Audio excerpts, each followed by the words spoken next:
The employability is running at 100% upon graduation.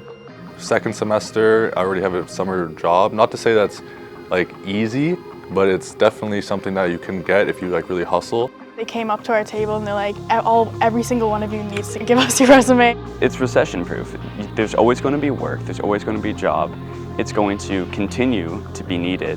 It's all about networking and making connections. So if you have these opportunities to go to events like that, then you should definitely take it. There's an incredible demand, and the people coming out of the program have this foundation. They have this technical knowledge, they have this insight into the industry that they're joining, and they have that wonderful foundation to be able to launch.